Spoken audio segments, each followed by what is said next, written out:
What's up, everybody? Pierre Quinn here for another episode of Worship and Word Conversations. Our topic for this episode of Worship and Word is life in alignment. Now, we have not replaced the co-host, Chris Bartley. He will be hanging out with us in just a few minutes, but we do have a special guest who is hanging out for this conversation. And I want to let you know from the outset, listen, y'all, you're going to need a piece of paper. You're going to need a pencil. You're going to need a whiteboard. You're going to need a napkin, the back of a magazine, one of those bills that you can't pay. Just open it up in the return envelope. Whatever you need to write on for this conversation, you need to get it, and you need to get it now. While you're getting it, I want to introduce our guest hanging out with us today on Worship and Word Conversations, Pastor Elliot Brooks. Preacher, thanks for hanging out, man. Hey, man. Appreciate you having me. Man, so tell the folks as we're getting engaged and getting ready to get engaged in the conversation, a little bit about you, where you're from, the locale, what you do, all of that stuff. So I'm originally from South Carolina. Was born in South Carolina, Greenville, South Carolina, that is. Went to Oakwood. I am to be a pastor. I am currently pastoring in Southwest Region Conference. For those who are Adventists, you know what I'm talking about. And I pastor in the Shreveport, Louisiana area. I love leadership, love people, love helping people get to the point that they want to get in their lives. I get fulfillment from seeing other people thrive. That's kind of a little bit of me. I'm married, have 2 children. It's a lot of work, 6 and 4-year-old. Yeah, that's where we are right now. Man, thanks for the intro. I want to ask our Worship and Word family in the comment section to hop in. Let us know that you're watching. Let us know that you're hanging out with us.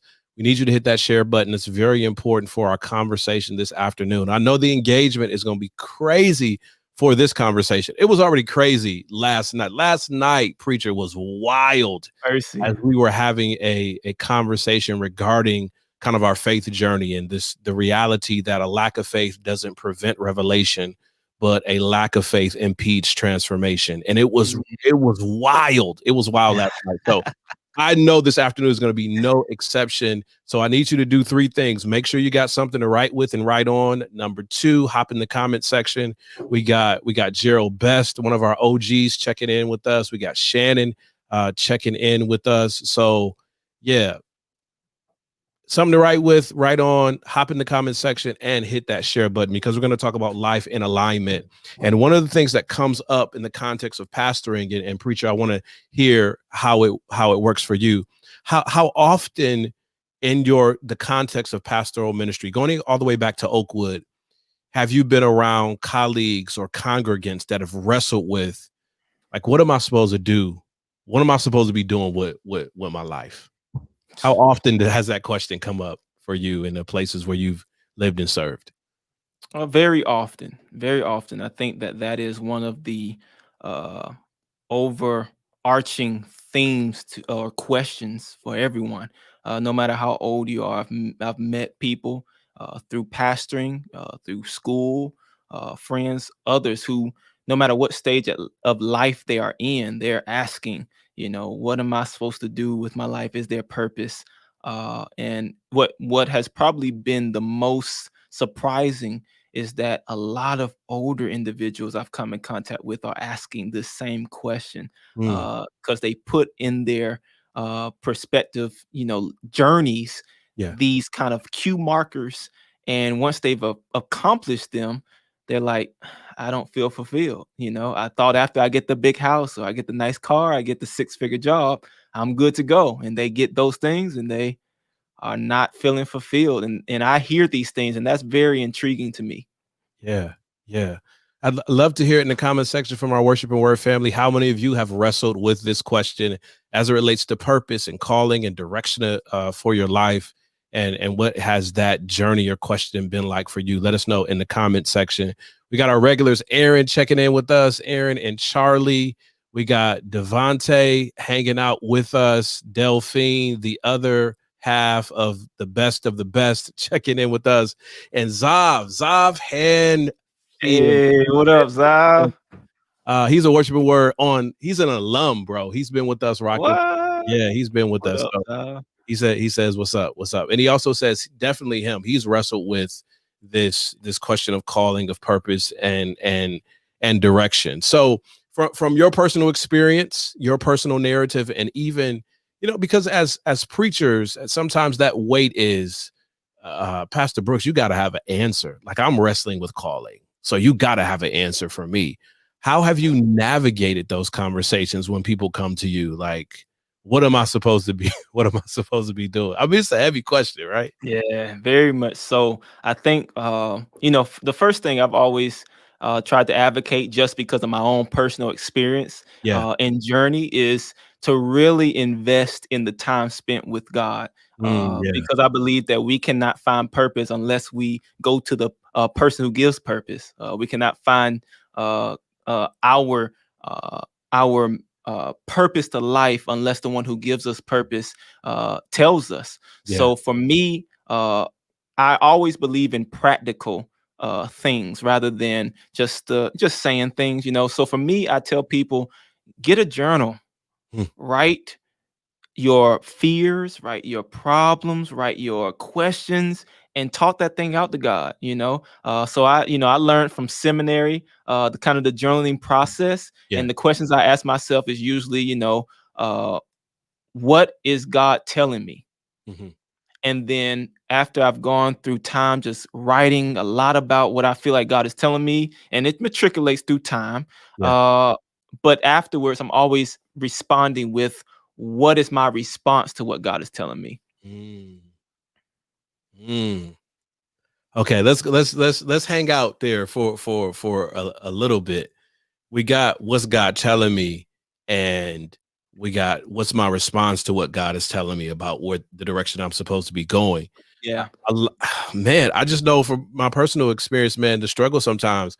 I feel like I heard God say X, but and I know a lot of us have that. I heard God say X, but I'm not really responding to Yeah. what I heard God say. I'm almost sometimes find myself praying to get like a different revelation. Like, Yes. if I ignore that joint and I keep praying, maybe God will say something different than what he's already said. Why do you think it's so hard for us to even acknowledge how we respond to what God says to us? Ask that one more time, just to Why? make sure I get you. Yeah. Why do you think it's so hard for us to even acknowledge how we've responded to what God has said to us about kind of the direction of our lives? Um, I think personally, the difficulty in kind of acceptance is that kind of direction that Yeah. acceptance of what we're hearing from God is Yeah. just the fear. Mm. I think a lot of what I personally believe is that, and we've all heard it, if we plan to do something that we can do, we're thinking too small. Mm. If we allow God to put purpose within us, Yeah. we are not going to be able to accomplish that, because only God can accomplish that. So fear is a major role in accepting and responding to what we feel like God may be telling us, because it's too big. Yeah. It's too impossible for me to be able to accomplish that, when the truth of the matter is, it is too big. It is impossible, because it's not your vision. It's God's ordained vision, which means, if I heard the old saints say in South Carolina growing up, if God orders it, then God has to pay for it. So Oh, for many of us, we have to trust that God has the amount of capital in his account to take care of the purpose that he put in our hearts. oh man, that's good. I'm still in that, man. That's a down south special. If God ordered it, God got to pay for it. Oh man, so Carice says, definitely still questioning. I didn't start questioning until my relationship with Jesus started growing, and then we Mm, also got Pam checking in with us as well. So you mentioned some a practical element that for some of us, there's not always a sense of practicality that aligns with our spirituality. You talked about, taking your journal and writing things down and going through a process, navigating how you're feeling, what you're thinking, what some of your fears are. There are some people who say, nah, you don't need all that. You just need to pray. Like, if you why do you think there's a pushing away sometimes of the practical nature of even of biblical concepts? Why do you think we kind of, try to sidestep like an actual to do along with our personal prayer life? From my experience, it appears, because I don't know everybody, but it Yeah. appears that we try to find ways to make things come easy. Mm. So it's an easier process to just pray and it just showers down those blessings. But when we really desire, when we really want something, like Matthew 7 talks about asking, knocking and seeking. Like if you read through that process, you understand how intentional you have to be in how you ask, how intentional you have to be in how you seek. The word seek there talks about investigating God. That's kind of where I really took time to say, okay, I really need to spend time writing and really diving into God in my life. Because when I read Matthew 7:7, it was like, asking is deeper than just asking. Seeking is extremely deeper than just seeking. Like it is an actual participatory action that has to take place. So I think, like I said, to answer your question, I think Yeah. many of us like things to become very easy. And it is so much easier to go through the rituals of things than to actually be sold out to what we believe, Oh, in the process of allowing God to download some things in our spirit. hold on, Doc. Hold on, Doc. You can't just be drop on your first foray into the worship and word conversations joint. You can't just be dropping stuff like that. So back that up, man. Back that up. You step. I know you're not preaching, but you stepping on toes. Um, Mercy. let's talk about that relationship between practicing rituals versus a practical everyday living, and why we do that oscillation, that swing back and forth. You Yeah. gotta unpack that a little bit more for us. The best way I can think of it at this moment is just a process of when life in the Christian realm, for those who are believers, is all about trusting God every step, no matter what that is. Starting a business, starting a ministry, uh, building a restaurant, whatever it is all about trusting God. And what I mean by that is many of all of us, because of sin, we have this innate uh, uh, desire to have some type of control. So in the process of life, if we cannot truly control it, then it's really hard for us to be sold out to it. Oh, So when we are in this Christian journey, the relationship with God's relationship with us is simply let me do everything and you just enjoy the ride. And that's really hard for us to accept, because everything on a human standpoint is about give and take. It's about what I bring to the table. And God is like, you don't have to bring anything to the table. I'll take care of everything for you. So rituals come from in my mind, it comes from the action of us having some type of control in the circumstance, where a relationship with God is saying that God controls every situation in our life. all right. So are you suggesting? And I just want to be clear because I don't want to put words in your mouth. Yes, Are you sir. suggesting that there can be times, or there are times where I am hyper committed to rituals and traditions, but still not deeply connected to the God that's supposed to be the end result of the ritual and the tradition? I believe that we all have a process, and in Mhm. that process, we're all getting to a place where we completely trust God 100%. Mm. So I do believe that people do substitute a true relationship for comfortability.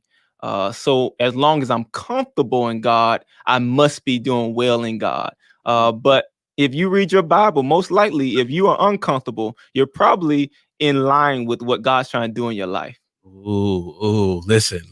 Y'all didn't even know y'all was gonna get this on a Saturday afternoon in worship and word conversations. Where we're going with this conversation, the title of it, the theme is life in alignment, and we really wanted to walk through practical steps. I like, preacher, that you talked about journaling and reflecting.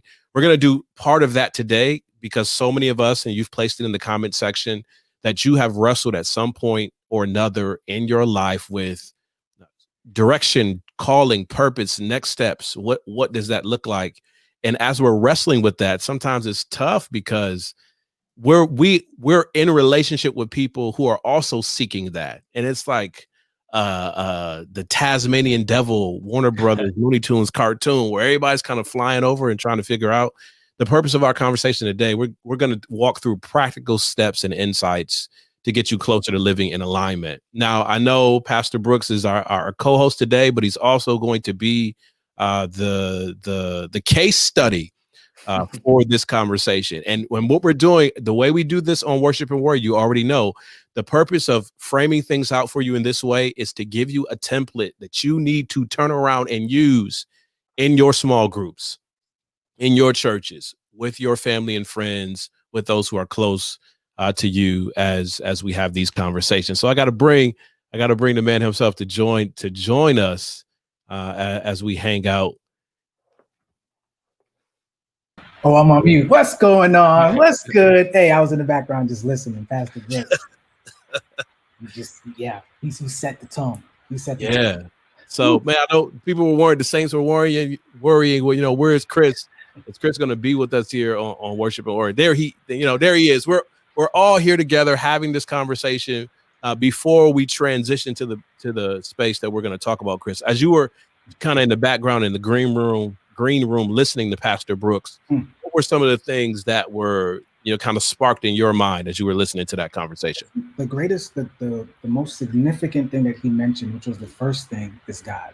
It reminds me of our conversation, I think it was last week or the week before, about what we plan versus what God ordains, the things that he places on our hearts. Yet at the same time, it's God is the one that has initiated that inception. He has initiated those ideas, those passions, and then he's going to see it through. And I love the fact that that's what you started out with, because what we're going to do today, here's the thing, there's a balance that's needed where this is planning. This is not, we're allowing the power of creativity that the Holy Spirit has given us to do this work. But yet even after this, God is the one who is going to say, okay, that was cool.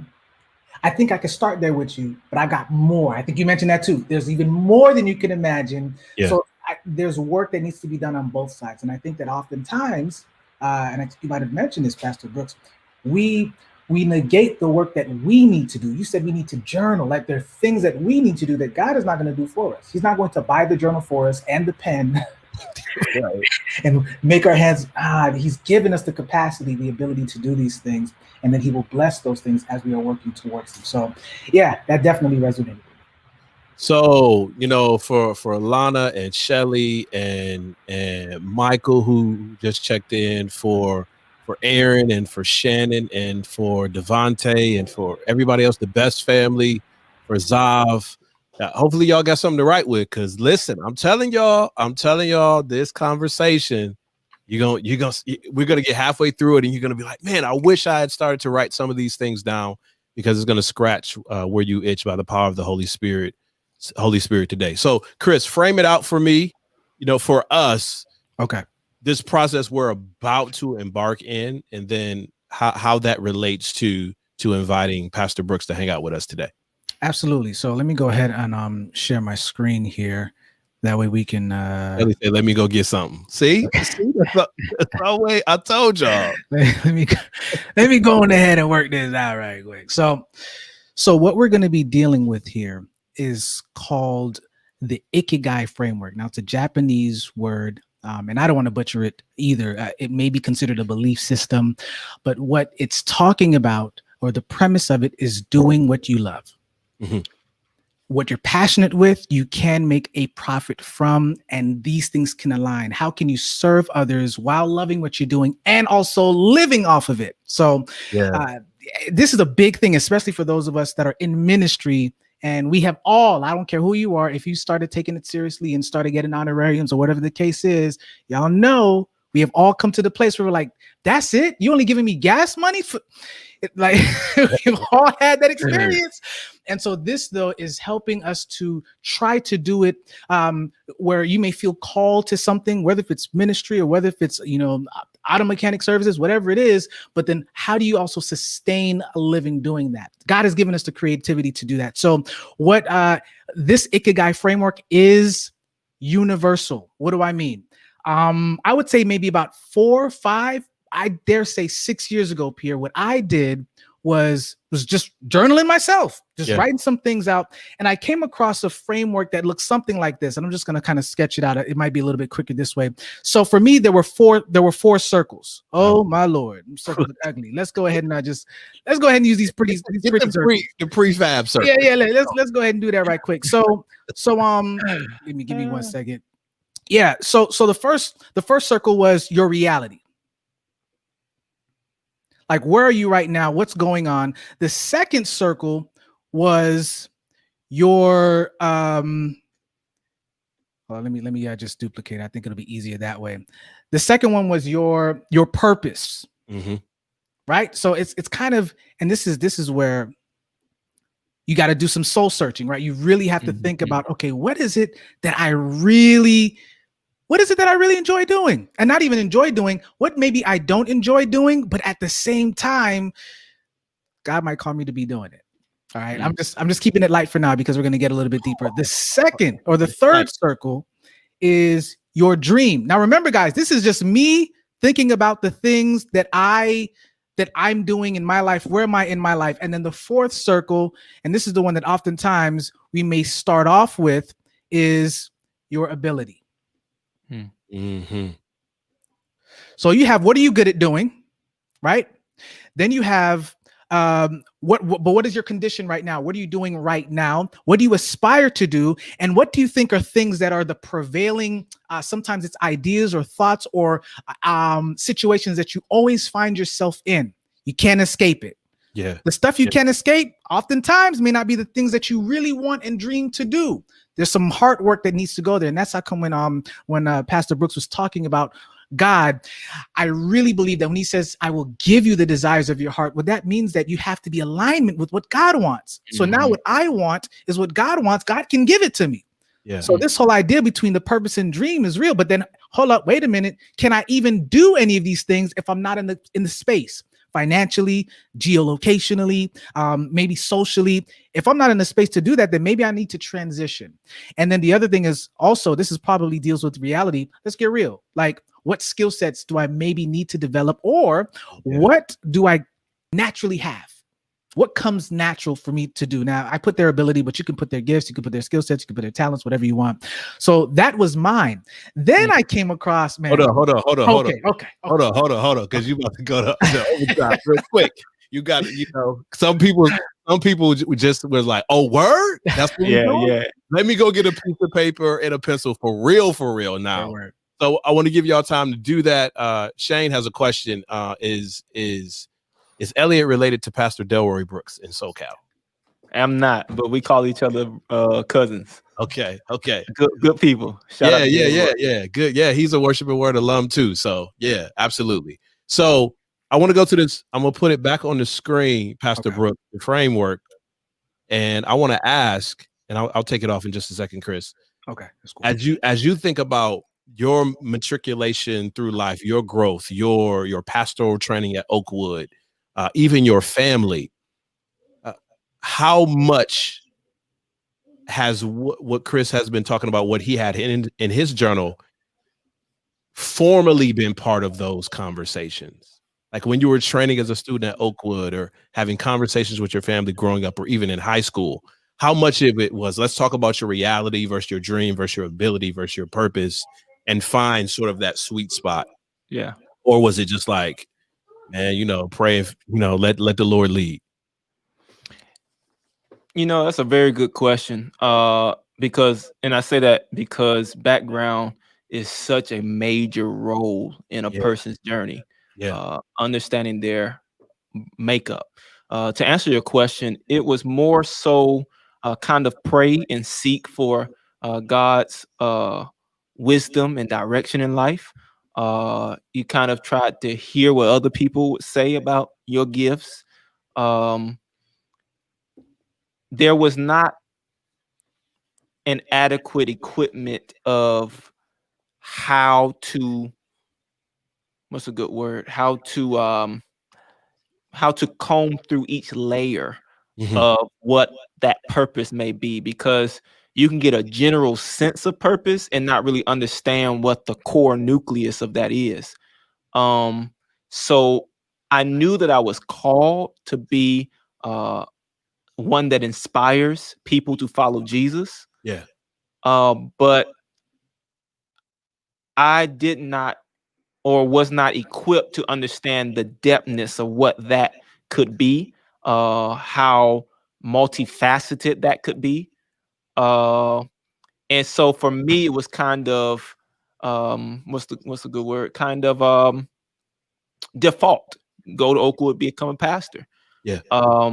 And that's what I did. I went to Oakwood, and it was a great experience. I love OU, HBCU. Let's go. And I found God on a deeper level at Oakwood. Mhm. But yes, to answer your question, that's kind of my background. It was more so pray, seek, and if that's the case, then here's a default that fits that calling or that generalized purpose. Yeah. And I think, Pastor Brooks, for a lot of us, even the Worship and Word family who are hanging out in the comment section, it's similar. Like, there are a lot of us that had conversations. Let's kind of walk through Mhm. narratively. Let's journal. Let's think. Let's chart out. Let's write some things down. Let's kind of hash it out. Let's investigate. Let's interview a couple of people to get their perspective in their journey. Most of us didn't have that. So if you're watching this right now and you're like, oh, I didn't have that experience, you're in good company. And Very that's much so. why we're having the conversation now, Yeah. to provide perspective. And as you said earlier, Pastor Brooks, people who are later in life are now asking you, as a young preacher, Pastor Brooks, like, can you help me find some direction? Because they too have not had. They hit them out the default. Well, get a good job, get a house, get a car, make sure your children get off to school. Mhm. They hit all the default markers, and now it's like, but what am I supposed to be doing? So Exactly. yeah. So what we're gonna do, maybe for the next half an hour, 35 minutes or so, everybody, Worship and Word family, if you're stopping the scroll, we're going to go through a definitive process, some prompt questions, some list making, for the sole purpose of helping us wrestle with this question of, okay, where am I supposed to be? What am I supposed to be doing right now? So yeah. So so a few years back, right, when I came across this, I then asked myself, I'm so glad that you guys framed this out. I looked at this and said, is this then the eye of my existence? Mm. Could that really be what it is? Because here's the challenge, guys.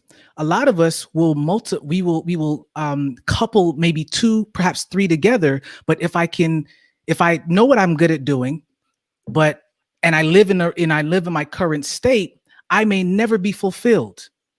Mhm. So there's always a missing element there. I may be dreaming about something, but my reality is not the same, and I end up not doing anything. Or Yeah. I may have the skill set or have the talents and believe that I'm called to do it, but I might not be positioned in the right place in order for that thing to happen. So as you can see, all of them are necessary. And so I looked at these, and there's harmonies and their tensions. I did not know that there was actually a literal belief system or framework that already existed. So my submission is, if you sit with this stuff and pray, and if you sit long enough with introspection, you and God, you will eventually, it may not happen maybe as quickly as I'm able to do it, but you will eventually ask yourself those 3 or 4 questions. What am I good at doing? Yeah. But what do I love doing? Where am I right now currently? And then if you want to go deeper, but what am I called to do? Some of us kind of mix the what do I want and passionate about doing with our calling, but sometimes it's not the same. I think a lot of us can resonate with that. And so with this Ikigai model, I love this because this is now coming from the future from Chris Do. So Chris Do is a creative, not just artist, businessman, designer. He has a mission, a lifelong mission to, what is it, to reach 1 billion people, I think it is, Pierre, to reach 1 billion people and help them to turn their creative passion into their career. Like, that's what he wants to do. He then distills the Ikigai model into these 3 things. And it blew my mind, because like, hold on, wait a minute. It's the same thing. Mhm. What is your passion? What do you enjoy doing? What are you good at? And then this is the difference, though. And this is where this is where I put the purpose one. What does the world need? Yeah. This service piece is what's going to make you feel fulfilled. This is what's going to make you believe that you're living a meaningful life. And so, Pastor Brooks, what we're going to do is we're going to take you through this process. And as much as possible, we're going to try to fill out 12 of each of the things that you are passionate about, that you're good at, and what you believe right now the world needs. Now, I'm going to give you some prompts so that we can actually go through this. So I'll be going back and forth with the slides. Like, for instance, what you're passionate about, I'll give you these, and then I'll be able to go back and then actually write them in. Okay. So yeah, let's talk about, and be as diverse as possible. One of the temptations is for us to just think about the things that we currently love doing, but go back 10 years, go back 20 years, go back to when you were 9, 10, 11 as a kid, and think about, what did I really just sit down and enjoy doing? Like, I loved playing with Legos. I loved building things. I would put that in there, right? As a passion that I had when I was a kid. So try to be as diverse as possible. I will help to facilitate and guide you through this so that we can make this a more well-rounded list. And trust me, the more diverse, the more all-encompassing we can get of a better picture of who you are as a person. So if it's only one particular thing, it's going to be challenging. So I'm going to ask you, Pastor Brooks, what do you love doing? And in this sense, what are you passionate about? Right? What feels like it's just play? It's not work that you got to sweat to do. What do you like doing in your spare time, especially when no one is watching? You don't need an audience to do anything or to do this thing. If money weren't a concern, what would you do? What would you pay to do? Like, for instance, let's say for branding, like I would pay for a course in order for me to learn how to do branding, like that kind of a thing, right? That would be for me. What do you obsess over or dream about? And the last one is you can include your tangible digital activities, places, apps. Be as diverse as possible. Okay. Now I can always go back to the screen if you need it. Yeah. But I'm just going to go ahead and start listening to you so I can type these in. P, what do you think we should do as we facilitate this? So as Pastor Brooks is ready to jump in, because I know like he ready. I want to invite you in our Worship and Word family, in our community, as we're going through these prompts. Feel free to maybe write down the question or discussion starter in your mind. And if you want to answer the questions live or in the replay, feel free to throw it in the comments section as we're sort of brainstorming and going down memory lane together. And we'll pull up those answers. You see underneath us at the bottom, your comments go here. Your comments can only go there if you give them to us. So we're starting with this first. Chris is going to lead us through these prompts. Pastor Brooks is going to answer, but Pastor Brooks' answers they're not to only watch him go through the process. They're to prompt you to answer as well. Yep. And if you want to write that down, that's great. And if you want to throw it in the comment section for us to pull it up and share it with everyone else, that's great too. So yeah, Chris. All right. So Pastor Brooks, come up with the easy ones first. This gets harder and harder. Passion is easy. Skill set, a little bit more challenging, because oftentimes, and I wish I would have told you to have a caller friend, because sometimes you need somebody else to let you know what you are good at doing. The most difficult one is going to be what the world needs. So we're just going to kind of gradually go through that. So go ahead and start listing them out for me, and I'll just start plugging them in. Yo, if you got a friend, I'll send them a link, and they can put more too. Great idea. Love public speaking. Helping people. All right. It might be the same, but I have given advice. Okay. Playing video games. Giving advice. Give me 1 second here. No problem.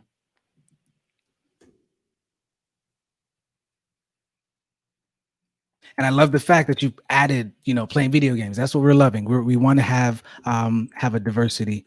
Yeah. Games. All right. Building teams. I'm supposed to be writing my list. I'm just looking. Developing ideas. Ideating there. All right. Listening to stories. Let's dig a little bit deeper. When you say listening to stories, other people's stories, Yeah. podcasts, movies. Listening to other people's life story. Okay, listening to life stories. Okay. Watching professional football. All right. Reason why I put professional. Telling jokes.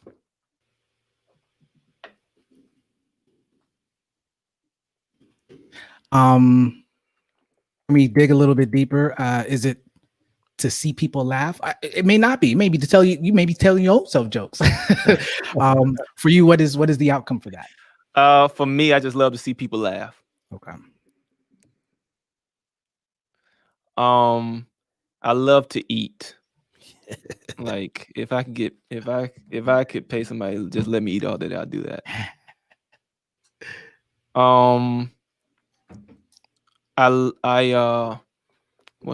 I put fashion, but okay. I love fashion. I love I love architecture.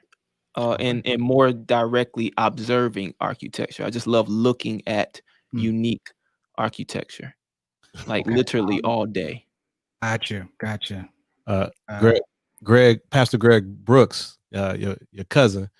Yeah, he said, "Let me help my brother out. Spending time with my wife and kids. That better be on your list." Now so some of these are kind of overlapping, where we look at helping people, building teams, and I'd even put listening to life stories. So if you want to swap something out, we can do that too. Because let me know. Yes, most definitely. Yeah. I'm thinking more. Greg is hilarious. I'm thinking more career-wise, I guess, is what my mind frame was.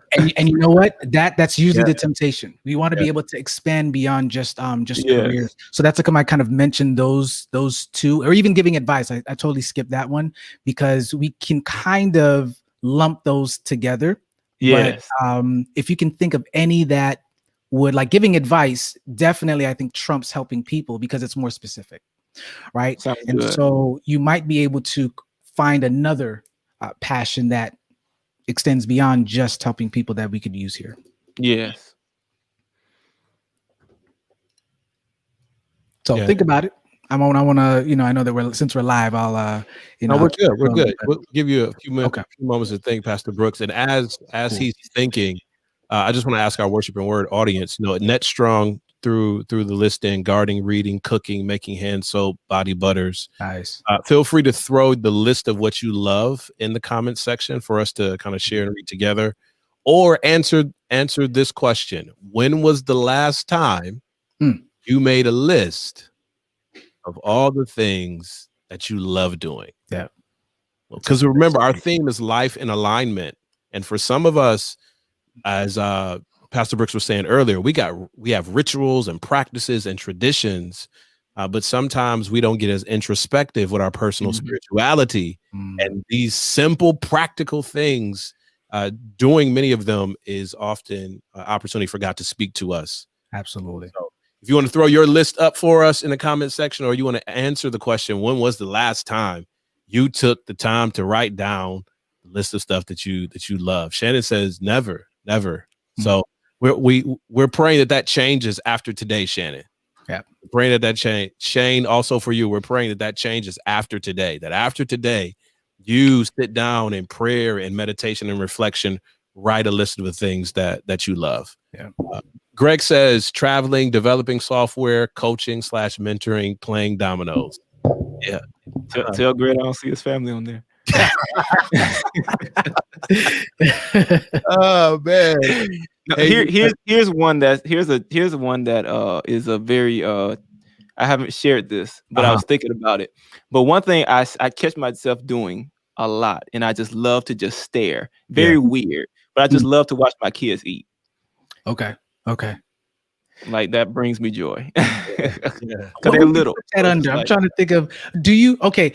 Let's push it. So, is it just kids, or because some people enjoy people watching, right? Where they can, it's just my just the kids. kids. Okay. Yeah, It's your just kids. my It's kids. not like mukbang videos on YouTube, right? Like watch people eat I food. can't do it. Okay. That is not what D loves.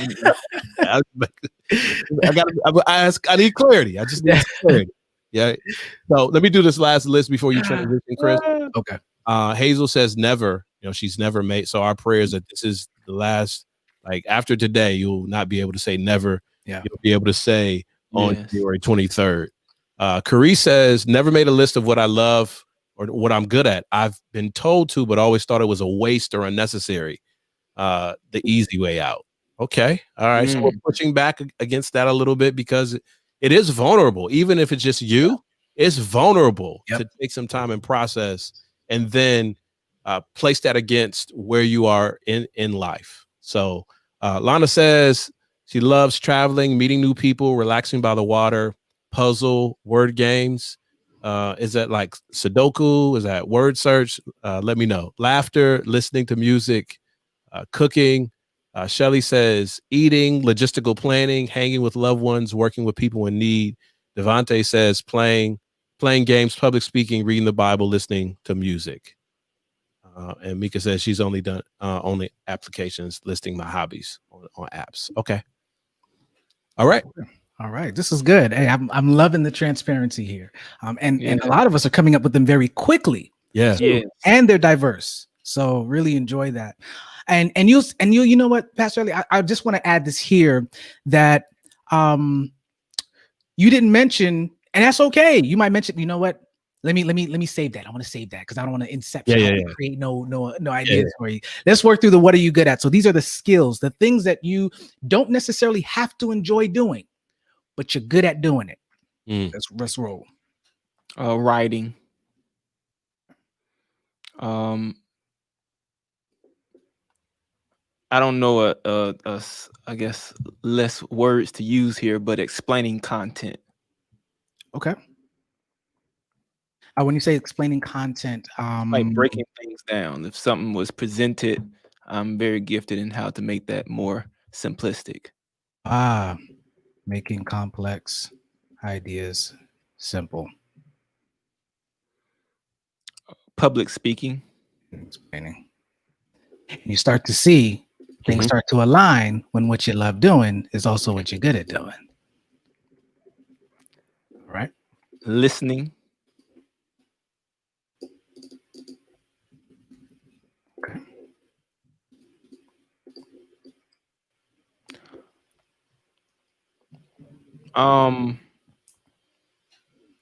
Identifying problems. We can call that lifeline if you need it. It gets more challenging, which is okay. Yeah.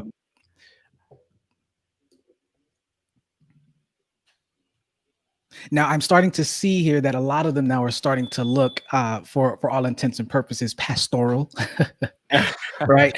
And so let's think about things that have nothing to do. Like if you had to choose an entirely different career tomorrow, or maybe not even a career, maybe a hobby, or kind of think about those things as well. So I want to just push you just a little bit more so that this good at doesn't start looking like a resume. Yeah. That's good. I'm not sure because these are probably the same thing I put in hobbies as well. Okay. Greg said that brother know he can cook. Listen. Not at all. Cooking isn't it? I should take that off. Is not what I'm good at. now I am good at reading the instructions. If that's a gift. I know I can. Hey, if you give me the instructions, I get you. Are you good at like? Do you enjoy like IKEA models and putting things together, things like that? Are you good at that kind of a thing? Because even though we kind of said it jokingly, that is a thing. Some people. Are you more inclined to when it's time to put something together, go to the instructions and put it in, or are you the kind that's like just throwing them away and I'll figure it out? I'm going straight to the instructions. I ain't wasting that time. So let's use that. Let's use that as one. I don't want to put following instructions. Pierre, what would that be? What would that be in like group dynamic terminology? Let's ask the community. You know what? That's a good idea. They hear. Worship your word community. We need to figure out a better way to put following instructions. It's that's what it is, but that's not exactly what it is, because we're transcending beyond you just following like rules and regulations. There's a particular, in my mind, I'm trying to work that as well. What does that look like? What does that really sound like? What's the heart of that thing? As we are waiting for the answer to that, how do we reframe following instructions? We got people who have dropped their list in, man. We got Carice that says, writing now, I love helping people too, helping animals, helping anyone, anything in a vulnerable position. If I let God have his way and get myself together, I would have a farm, a house full of foster kids or rescued traffic victims. You know what I'm going to do? That's great. What I'm going to do is I'm going to zoom out here and let's go to the second prompting. Had it there for a reason. Yeah. What are you paid to do? What do you excel at naturally? What are you trained to do? Sometimes what you're trained to do isn't what you're paid to do just yet. What did you study in school? What other remark to, well, let me just read what it says. How others often remark about your ease at doing something. And what have you practiced? So think about those things as well. People usually gravitate towards this one as a, well, that's just easy for me to do, but there are other ones as well. This is an easy pick me up. Yeah. So. We have people provide some answers. Delma says structure. Okay. Shelly says strategic. Okay. Hazel says create something using steps. Shane says procedure oriented. I like that. Good at I'm gonna put here executing procedures. That's probably was cooking really it though, or was Greg just pulling that? Don't listen to Greg. I don't know what he's sipping in Arizona. Iced tea. So think about your, because this can kind of happen too.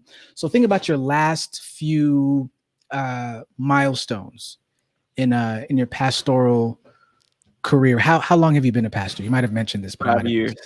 5 years. Think about the moments when you said to yourself, I am good at this. Now it can't be speaking. It can't be listening to other people, because obviously that's part of it. Think about so I'm going to try to do it this way. We might be able to get diverse looking in your career and think about the things that you might not have really considered that were just easy to do. And because they're so easy, you're not going to pinpoint them. Other people will do that for you. And so that's how come you only reached half. The other half is probably going to come from other people.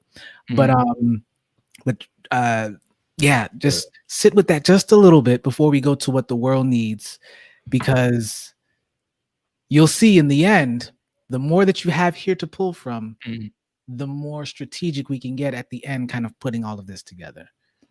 I also think, Chris, what helps is as we're listening to other people's contribution of the things they love and good at, sometimes it prompts for us. Oh man, I didn't think of that until somebody like Lee says, creating, writing, critical analysis, researching media literacy, poetry, active listening, or Gerald says making children laughing myself, listening to, creating music, studying Bible, studying prophecy, explaining it, speaking behind the scenes. I know voiceovers is a big part of that too, for Gerald. So, yeah.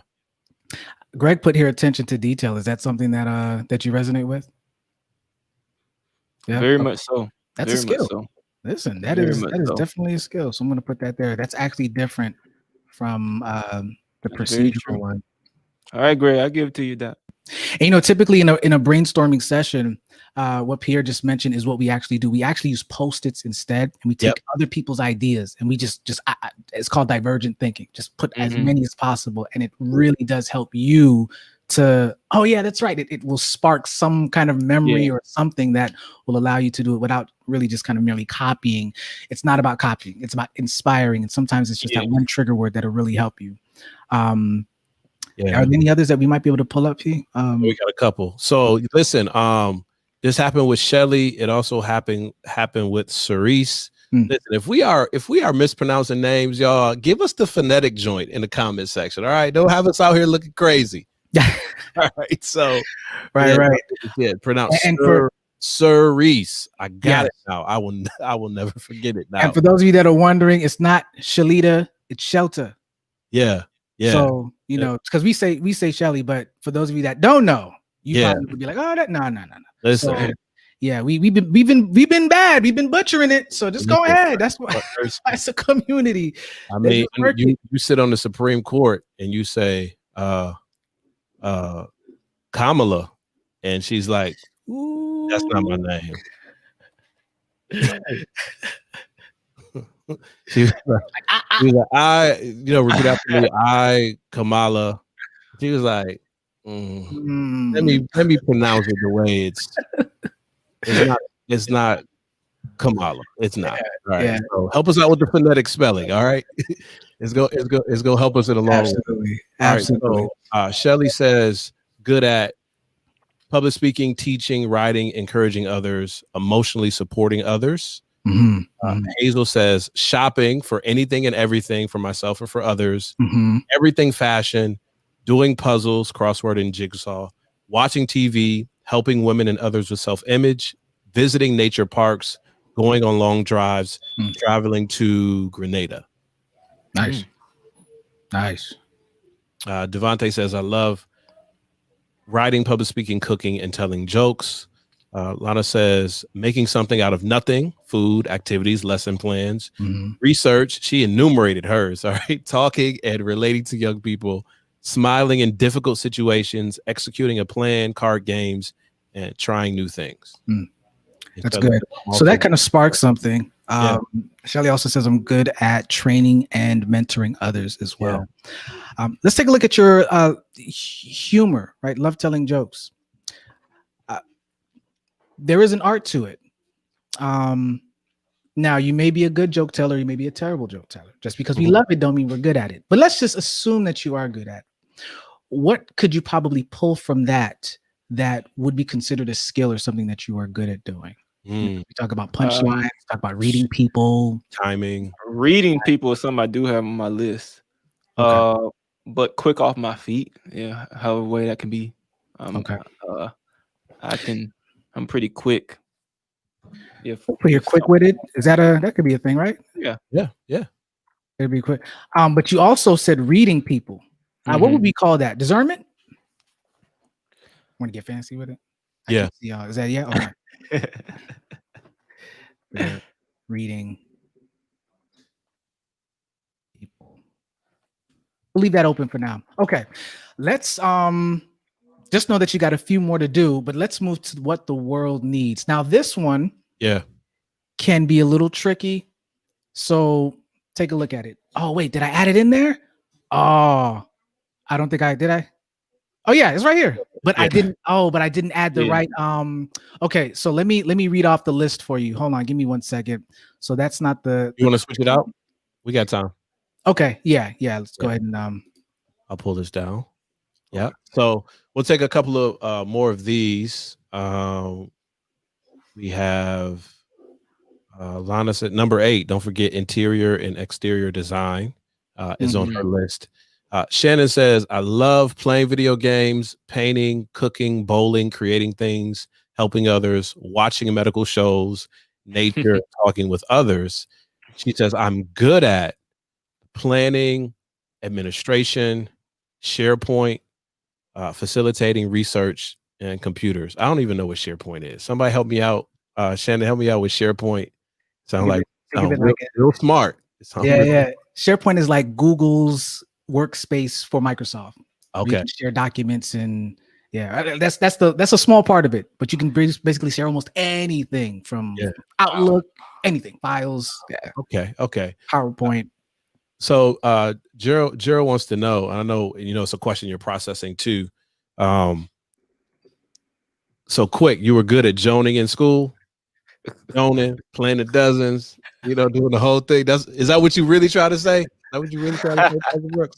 I don't know if I was good. I just know that I can come up with something real quick if you have something to say.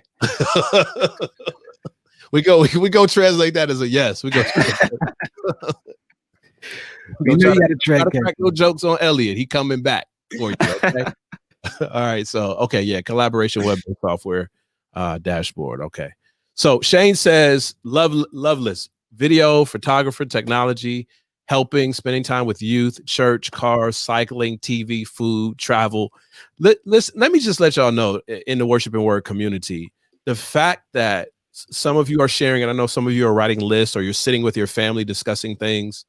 However you're doing it, on a list or conversation in the room or in the comment section, I just want to celebrate you for going on the journey, for your willingness to be vulnerable, to think through the things, to even consider how God has been saying for the longest time, you have been avoiding. There are things that I've put inside of you that you have a passion for, a love for, and many of these things I put on your heart.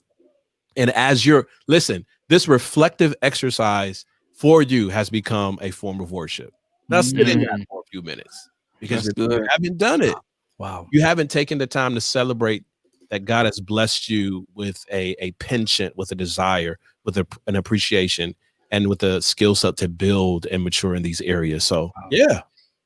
And it's a big deal because, like, in the sports world, the best players on teams are players that have high awareness. And I think in our lives, a lot of people who find success, or purpose is a better word, a lot of people that find purpose are very well aware of things around them in their lives, in their family. And like we mentioned earlier, when it comes to like background, being aware of your makeup, your family tree, it's all an ingredient into that meal of purpose. Absolutely. Love it. Cerise said, I'm phoning a friend. I just texted my friends to ask them what they think I'm good at. That's good. Yeah. Yep. Shelly says, others see things we can't. That's awesome. And it's crazy because, like you were saying before, Chris, and like you were saying before, Pastor Brooks, there are certain things like they just come so naturally to you. You just go smooth with it. Right. You don't even consider it to be something that you're good at. And it takes that outside reflection perspective to say, you are actually good at this. And you think, oh, can everybody do that? No, everybody can't do it. Nope. Not at all. All right. So I've got it. I've got it set up. Like I literally had to. Yeah, we won't talk about it. But we back. We're back. Right, cool. Good. All right. So what the world needs, think big. All right, Pastor Brooks, I want you to think big. I want you to think small. So think about the world, but also think about your neighborhood, your community.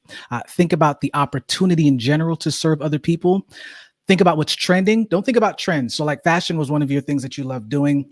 Trends are more transient, transitory, the short term. Trending is like, for instance, look at the example below, sustainability. I'll give you a great example. Apple has now removed chargers from their packaging. Right? They're trying to conserve. I think conservation is also there as well. But the materials and what's neat, the carbon and everything that's necessary to actually make that particular piece of electronic. They've made the boxes smaller. That's part of conservation, because they are now assuming everyone has, so arrogant, but everyone has an iPhone brick somewhere in their house. Let's remove it. But the point is, sustainability is dealing with that. Going green is probably a better term for that. Education, healthcare, social justice, and the environment. So think about those things that are trending right now. What's on the ascent or a groundswell? Like it's really about to blow up, so to speak. So think about those. And then what we're going to do is, let me go back to the actual screen here and let's talk about it. What the world needs. Now, remember, this does not and should not be connected to what you're doing, or exclusively, connected to what you're doing right now. Okay. So just think about what in general are needs that need to be fulfilled. All right, you ready? Yep. Uh, the world needs to take mental health seriously. Mm. Um, I'm gonna put here health awareness, but also treatment. Maybe. I don't wanna mm, put words in your I mean, mouth. I guess I will. in the context more so just to say, not necessarily. I guess treatment is. I just don't want to be seen in a sense of Mm. a problem. That's just a part of life. Just taking Okay. care, like maintenance. Okay. Gotcha. So we'll put here mental health awareness. There's a good example that somebody gave, I think, earlier when they actually did this and they put destigmatizing mental health. Hmm. That's a huge thing too. But I would just put mental health awareness for now. Hold political leaders accountable. Okay. How do we put that? We would put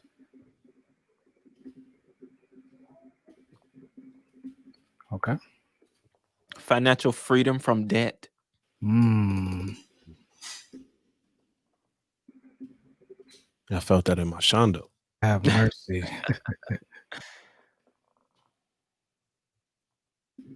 Okay. Equal laws for all people. Okay. I'm gonna put here legislative equality. Sounds good. That a thing? Hey, you made it a thing. All right. More minority entrepreneurs. Okay.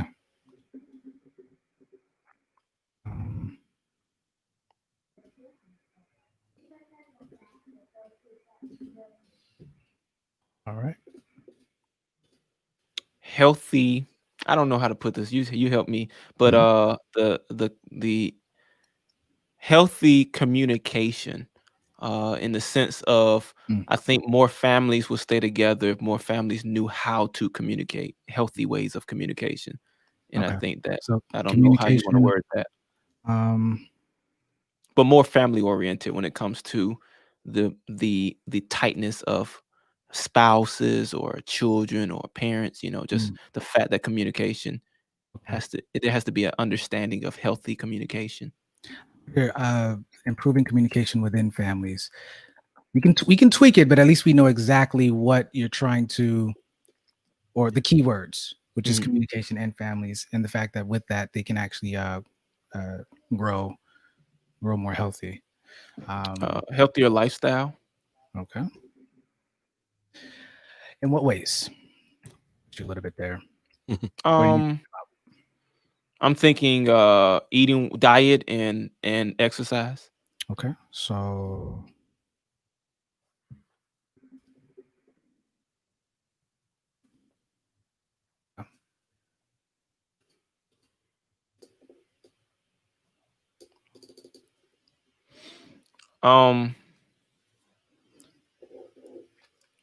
by the way, I just want to affirm you to be put on the spot like this and being able to just list these things out.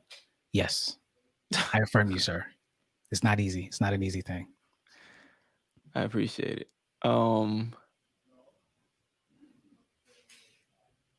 So you know what we can do, P? As it seems like there's a lull now, Pastor Gray, which is okay. Let's take a look at what others might be saying. Yeah. Since this isn't exclusively connected to you, Yep. Pastor B. Let's now see what they're saying here.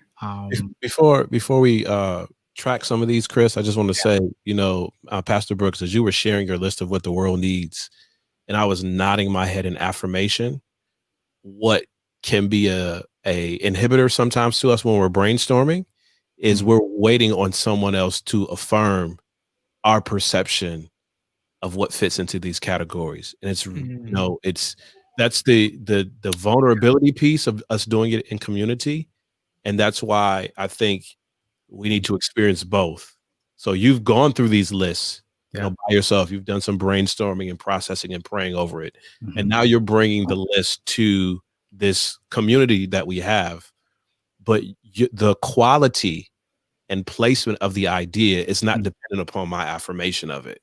So I don't believe we need more legislative equality. That's not for me to decide. for you to decide what's on your list. And I just want to remind those who are watching live or replay, like, don't limit yourself because you're thinking, if I put this down on my list of, in my perception and experience of what the world needs, who's going to push back against that? We limit ourselves that way. Just go through the process. And if through your view, it's what the world needs, that's your view. And it doesn't need to be co-signed by anybody. So Shelly says the world needs peace, mental and emotional peace, service equity, social justice, culturally relevant programs and services. So Cerise already made a connection. She said, wait, he likes to eat, wants to eat all day, and he wants the world to eat better and be healthy. I think we have a winner. Well, I mean, you see, it's working. It's working. I'm in good shape. But it's beautiful because you begin to start seeing patterns, and now you can start creating opportunities based on what you love, what you're skilled at doing, and then fulfilling the need. This is okay for those of us that are in the marketing space. This, what the world needs, we would consider the market. Right. This is particularly the market acceptance. Pierre, you made a great example. So legislative equality may not be it, depending on what you're trying to leverage with what you're good and what you love doing. But then you can see, wow, the world needs a lot of things. So you are no longer locked into feeling like, if I don't do this one thing, if I lose my job, if I have to move, everything is over. Nah, there's so many other needs. And I think that once we can just wrap our heads around that, really write it out like you're doing right now. Yeah. There's more encouragement to realize there's more than enough to go around for me to flex and do what God has called me to do. Absolutely. So many different spaces. Let's see if we can get a few more before we transition, because we're gonna need it. We gonna need it for the next step. So you tell me, Pastor Brooks, based on your pastoral experience, you might have mentioned some of them here, but dig a little bit deeper, and maybe you might have come across congregants or maybe part of the administration where you said, "Oh man, this is a microcosm of what is wrong with the world today." You might be able to use it that way, kind of reverse engineer it. I mean, for me personally, the world needs to be better equipped to build relationships. I don't know how you would want to say that, or if that's if that makes sense. For me, that's that's a major piece of what I see in my experience, is that people really don't know the ABCs of how to develop a healthy relationship. So you have such tension that we see in the world today. A greater appreciation for other people's backgrounds. I don't know if that somebody mentioned it. I think, was it Shelly? She said something about cultural. We know that from COM as intercultural communication, right? But really it's appreciation, right? I suppose let's put that intercultural appreciation. No. And if any of you are getting stuck, what you can also put in, I'm going to Google it right now. What does the world need? Somebody said need from me. Interesting. The fourth one is Ikigai. What does the world need? Like, these are things that people are really asking. So I'll just put it in. What does the world need? And the list, 15 things the world needs more of right now. Now, I don't know what site this is, but we're going to run with it. Unity, tolerance. Now, these are so like generic, but acceptance, understanding, compassion, forgiveness. Now, I think they may go in a little bit deeper on some of these. Kindness, trust. Okay. So, you want to find, like, I'll go to Quora.com, for example. In other words, you don't have to be stuck in just trying to work it out amongst yourselves, or within your own brain. You have a community, or you have people that you can talk with about this, but then you can literally Google as well and see what other people are saying. Let's see here. They need to help each other answer each other's 3 fundamental needs. So, and you'll start to see a lot of the trends are kind of the same, right? But Let's see if we can push for one more. We might be able to pull it from the community, and then we'll move over to the last stage. So Shannon says the world needs more people taking care of our elderly. I like that one. Devontae says the world needs education, cleaning, prayer, church and worship services. Greg says patience. The world needs more helping people. Scroll through. The world needs, Lana says the world needs more advocates, youth, elderly, and individuals with disabilities. It needs more teachers for health, education, and finance. It needs more legal aid, more investors, more empathy, more minority everything. I'm going to put here, pulling this example, because I heard of this one recently, affordable education. Greg says minority represented therapists. Say that again. Minority represented therapists. Okay. So let's go. Minority represented therapists. All right, cool. So now we've got our list. Still need a few more for what you're good at. That's okay, because now the next step is to get even more strategic with this thing. Now, what this is going to look like is you will take, now there are different ways you can do this. One way is to do it by chance, where you take let me just hold on, give me a second here. You will take your list, and you'll take what you love doing, what you're good at, and what the world needs. You'll put them here, and then you will find a tangible, a digital, and a service way, a service, a tangible product, a digital product, and then a service to apply these specific things. So I only put 3 here because they're just for an example. So let me go through the tangible, digital, and service so that you can kind of wrap your head around it. And then I'll explain to you how this works. You can either use, some people like use dice, and they list the numbers like 1 through like a 12-sided dice or a 6-sided die, so that you can, when you roll the dice, whatever number that it hits on, you then pick that number. Let's go back. So like if it hits on number 12, you get observing architecture from love. You know what I'm saying? If it's number 3, you get that from public speaking, and so forth. So we'll kind of go through that, but we'll just randomly pick some by ourselves. But here are the tangible, digital, and service things. I'm going to go through all of them so that we can then go back and then start ideating together. So for tangible, think of products, things that you can probably buy at the store. Think of things that are physical, like tangible things. Well, that's the exact thing, right? Tangible. Utility, things that are very useful. Novelty, could be used for fun, may not necessarily be for intellectually thinking. Think of like fidget spinners. Remember when that was a thing way back? Not even that much back, but that was a hot trend not too long ago. Things that are printed, so magazines, books, newspapers, things like that. Manufactured, so maybe this is something that will need to go through a process where it has to be built for all intents and purposes in an assembly line, something like that can be repeated, similar to a product. Accessories, it may not be the entire thing. Maybe it's just something that adds value to a thing that already exists. So you don't have to create something entirely new per se, as much as something that just adds value. And then fashion. Here is for digital. It can be app, websites, templates. Maybe you don't make the thing, you just create the framework for people to use, and they can build a thing with it. Assets, that's think of like with the stock photos and things like that. So in the digital world, when you say assets, it's like videos, photos, music, anything that can be used to put inside of media. You can get real nitty gritty, like it can be like brush strokes, all kind of different things, but think of assets as a digital thing. Games as well, that can kind of tie in with apps right now. Ebooks, presets, and we talked about stocks. And here's the last one, the service. Really simple. What would people hire you to do?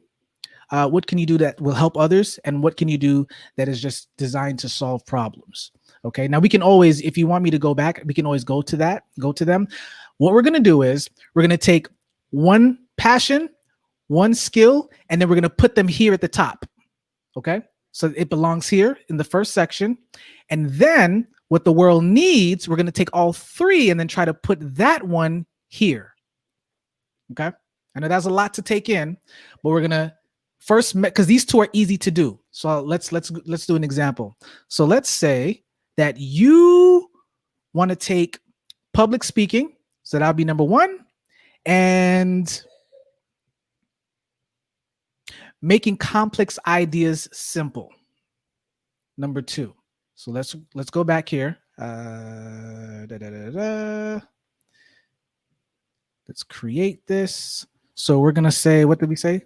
Public speaking. Mhm. And then making complex ideas simple. Now we go through the list. What are some tangible things that you can probably create where you can use your passion for speaking in front of people and your skill set of making something complex very simple? You see why now the more diverse, the better, you know, that you can leverage what you're working with, and it allows you to kind of create products or digital things or services that you may never have thought of using that diverse list. So if the list is very similar, you're going to come up with similar things, right? So this is the hard part, but the hardest part is now when you add the piece here where you say like healthcare, like, oh my gosh, but that's like when we chunked it into, let's just deal with what you love, what you're good at first. We'll put that here, and then we'll add what the world needs. So this is more selfish, like, oh, you know, I could probably do this. So think of this as kind of like a category. Okay. This will be kind of like the category of what you can create that's tangible. And then we will apply it to a specific need that the world has. Hey, can you go back to that, to the tangible list? Yeah. Some people are like, I forgot what was on that list. Right. Any product, something that's physical, something that's useful, utility, novelty. Maybe it's just something that sits on the desk. You know, it's pretty to look at. That's what novelty means. Something that's printed, manufactured, an accessory, and then fashion. So this is now Worship and Work community where we will start looking for some ideas, because what we really want to be able to do is the more people chime in, the quicker it'll become, and the more diverse. So, and just because of the time constraint as well, you know, you want to be able to, you know, kind of move it along. But at the same time, Pastor Brooks, this is an introspective process. Yeah. So this is something in real time. Normally you wouldn't want to rush. You take as long as you need, a week, two, like, because this is self-awareness, right? This is a part of us that we haven't, like a lot of people in the comments said, I've never even listed what I enjoy doing, let alone what I'm skillful in. So now I need to create an actual product from this thing. So that's how come it does take much longer than just the hour and a half that we've been spending right now. So Greg put here a book. Shelly put here a podcast. So the podcast would be, podcast would be digital. A book would be more, would fit. But here's the thing. Public speaking.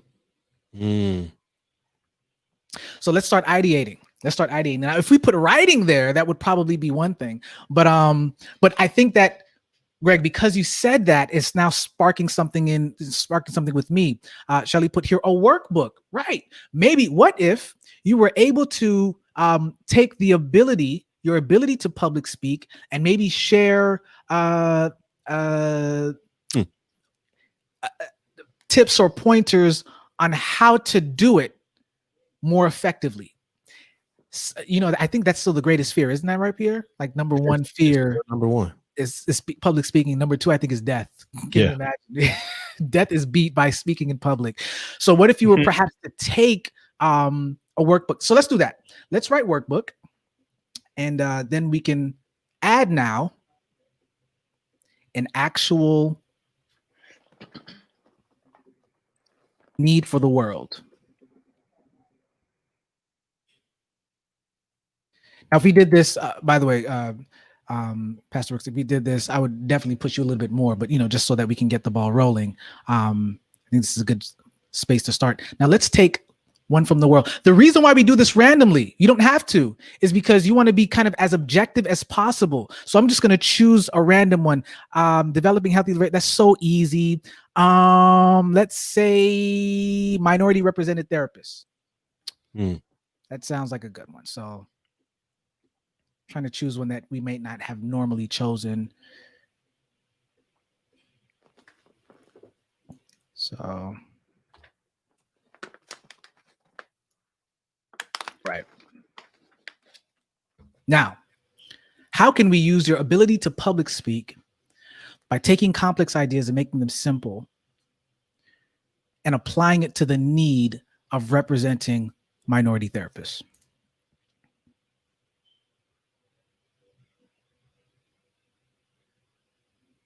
Another piece here that's helpful as we're going through this process, Chris, is I'm looking at Pastor Brooks's personality profile. Yes. Yeah. So we got to be, careful and discerning here, right? Because we do a lot of work at behavior and personality, and I need y'all to see how this has transpired and be very careful, especially when you're having conversations with people.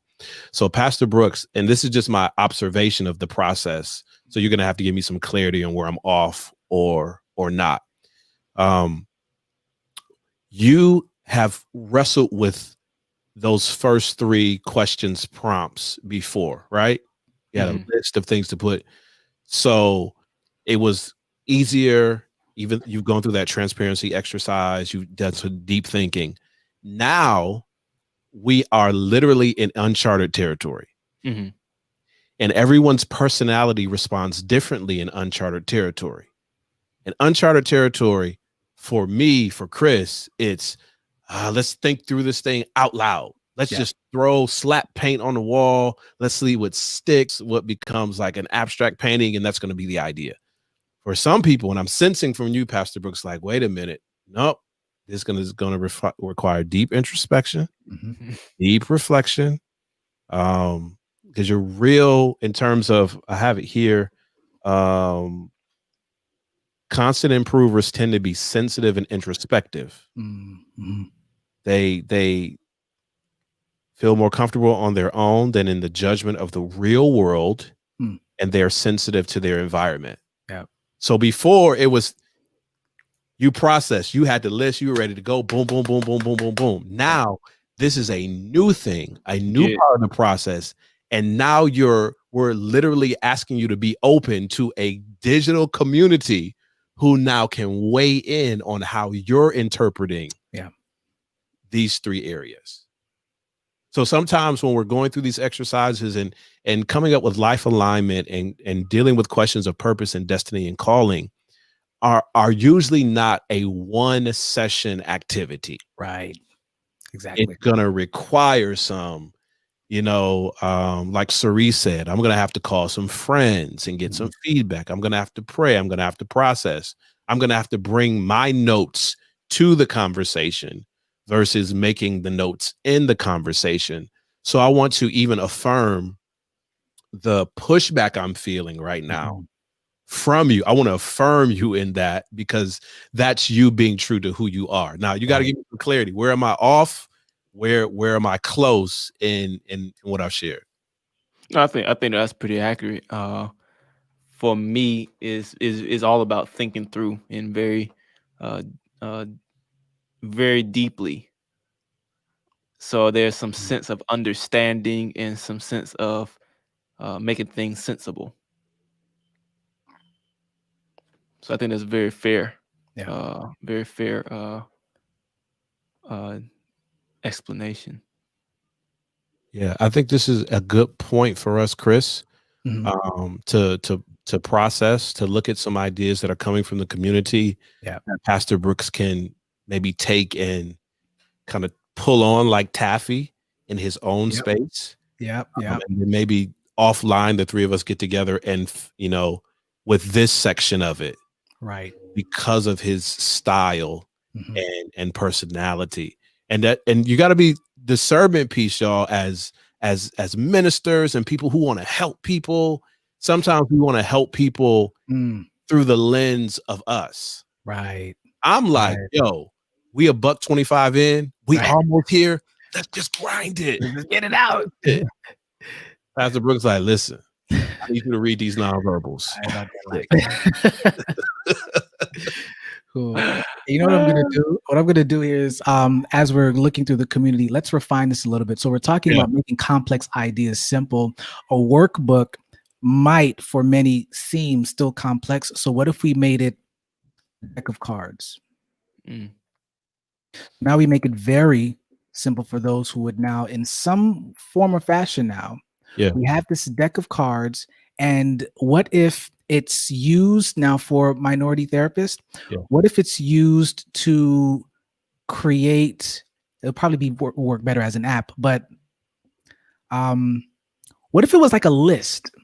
What if it was kind of like a Rolodex, but a fancy Rolodex? I'm just work with me here. This is where I thrive, right? This is my space, right? So in order to do this, I love this, as foolish as it may sound or as it looks. I'm okay looking or feeling that way. Rolodex. You got to explain Rolodex. Oh, really? I got to explain a Rolodex?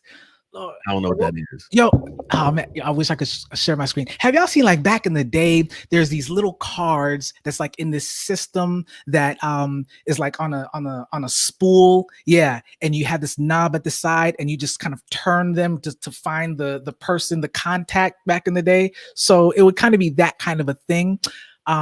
What if you brought back the Rolodex? There's a lot of retro, you know, we talked about architecture. Hey, the Rolodex has I'm just gonna put here. Just oblige me. You have a luxury retro Rolodex of minority therapy. I don't know. But in other words, this is something that's tangible. And maybe it's not minority therapists, maybe it's companies, maybe it's businesses, because they may be considered a little bit more sustainable. Like, you could probably find the one, and you know, I think a lot of businesses in this world, and somebody correct me if I'm wrong, are individuals. A lot of them are solopreneurs versus being in establishments, like being in buildings that have like a whole team that's, you know, under one name.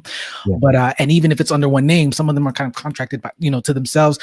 I know it's a little complicated, but the point is, what if you did have like a tangible thing that people say, you know what, wow, I would want that. I would want a tangible way. Now, that's cool, but guess what? That still doesn't answer. Public speaking. Doesn't answer the public speaking. But you see the process, though? We're at least getting a little bit closer to, okay, how do I make it simple for people to find minority therapists? But what does that do, or how does that tie into the public speaking piece? Maybe, and I'm going to stretch it just a little bit, though. Maybe the tangible piece is getting them to allowing them to represent themselves. I don't know how that would happen on a card or whatever. Let's go there. So let's say there was like a card. Y'all have seen these before. And what if it was a card that was digital? This is not a card at all. This is some pocket thing. And you have like an NFC situation. You know, NFC is near field communication, I think it's called. So you tap it on something and then the person's information and voice comes up. So now you are maybe in the field of helping minority therapists learn how to speak publicly, to communicate to the clients who might be looking for their, oh man, this is getting so messy. I just thought about a dual process, right? It's a dual process now. On one side, you're working with companies that have minority therapists to learn how to communicate their ones, twos, and threes very quickly. So it's attracting people. That's on the back end. The front end side is you're selling a product that will allow people to access those individuals. It's like iTunes. It's like when Apple, before they had Apple Music, they actually created a platform for music, but then they got the people to get the music. So they had the licensing coming in for the music, but then they also created the platform for the music to be on. And so they're getting money through advertisers, and they're also getting money through the people who are purchasing the music. So anyway, just saying that could be a thing. Yeah. But I'm just throwing it out there, guys. But what's helpful also, Chris, is even with ideation, with idea generation, Mhm. you have to go through the process of wrestling with an idea and then Yes. saying, that idea is not going to work. But an element Yeah. from that idea, the process, the messiness. Yeah. Some people are now, throwing in comments relative to what Pastor Brooks can do. Yeah. And it's literally jogging for them. Hey, what if Yeah. my tab A, my slot B, my opportunity C is coming to life by going through the messiness. So don't avoid. I know it's all neat here on the screen, and we got blocks and Chris is doing the Jamboard thing. Yeah. Your process is not structurally as kind of clean and crisp. That's okay. You might have sticky notes everywhere. You might have random sheets of paper. It is the process and openness to, okay, what is God saying to me through this? Yeah. Because a lot of us, like Pastor Brooks said in the beginning, we are at default. Living at default for our entire career, our entire lives, because we have not processed what God has put on our hearts in alignment to what we love doing, what we're good at, and what the world needs. So yeah, we've had it. Listen, Chris, we gotta land the plane and tie it up. Because now I'm having fun. See, this the won now. But I just put the sticky like, notes here. I just put the sticky notes here to show you that this is usually how the process is done. We take you through, like, instead of going through the structure where you have to write things in under a line, we get real messy. We'll put this all over the place so that you don't have to worry about making, like Pierre said, a perfect idea. It's not perfect. That's the whole point of having a divergent thinking, and then you can get more specific and practical after you kind of get all of those ideas going. And last thing, oftentimes you need at least maybe about 50 just to get it going. Which is why it's helpful to do it with other people. But neither here nor there. This was fun. Yeah, Pastor Brooks, I definitely want to appreciate you for stepping out of your comfort zone, because that's exactly what it was. After we had the list, then you had to really start being more transparent and thinking on your feet aloud, like Pierre said, in front of the rest of the Worship and Word community. So that's brave. That's brave. Appreciate you having me.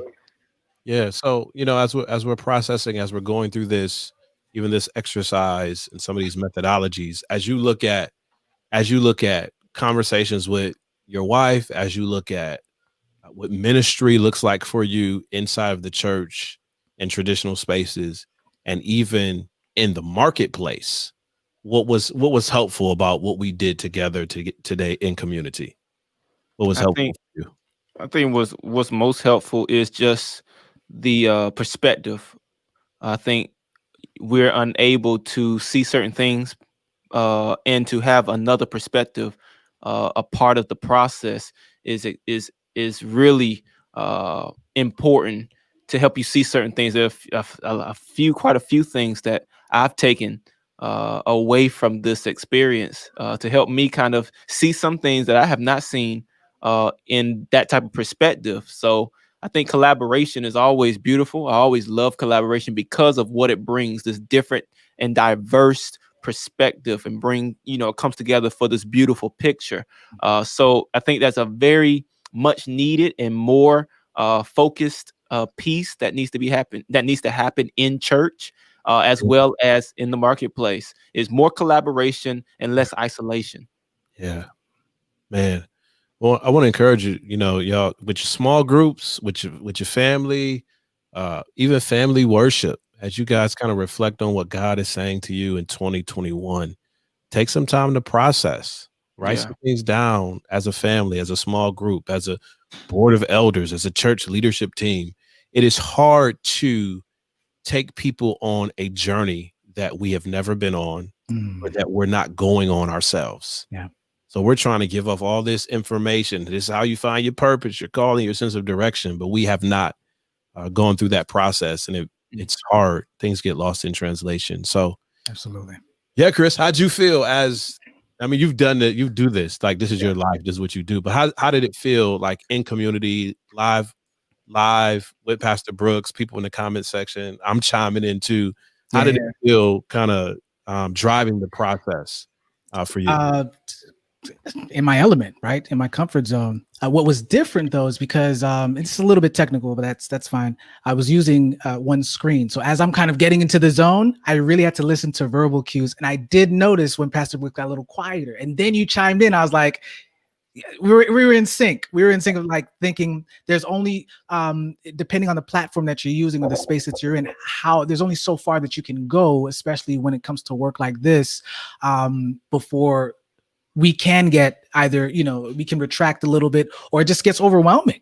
Yeah. And so it was interesting to kind of do this, but really kind of listening, because I was really listening to you and Pastor Brooks. I couldn't see the comments as much, but if this was in a different setting where, I probably had more, visual of the comments and everything, we would be just taking what they're saying. Pastor Brooks, you would probably feel even more comfortable. I'd find a way to make you feel a little bit more integrated into just feeling like, okay, this is my thing, but I have 20, 30, 40, 50 people that's doing this with me. So it was a bit of a transition, but overall though, I think that it was eye-opening even for me. Yeah. And I think that's what I enjoy, that every time I do this, I even get introspective in the process and have learned the art of not trying to insert because that's what makes a great facilitator, my agenda or my needs or my whatever into what is for the person. In this case, Pastor Brooks, what you need to have in order for you to feel as if you're living a purposeful life. So yeah, this was a success. Yeah, this was a success. I really enjoyed it. Yeah, we appreciate y'all in the comment section or even watching a replay of this. Please share this with family and friends. Have this conversation. Go through it. It's going to unlock some things and give you some perspective. So it's not just for Pastor Brooks hanging out with us. It's for all of us. I got my notes in my journal, got some reflecting to do as well. And we pray that you are blessed as you continue to go out through this week. Take some time to reflect, y'all. Listen, some of us, it's what day is it? It's the 23rd of January, and you still haven't reflected on last year. You still haven't reflected on what God is calling you to do this year. You still haven't taken some time, as Pastor Brooks said, and work through your journal. Yeah. Take some time and do the processing. But when you process, right? You process. I think Aaron wants to say it this time. Okay. you process after you pray. Yes. So go pray.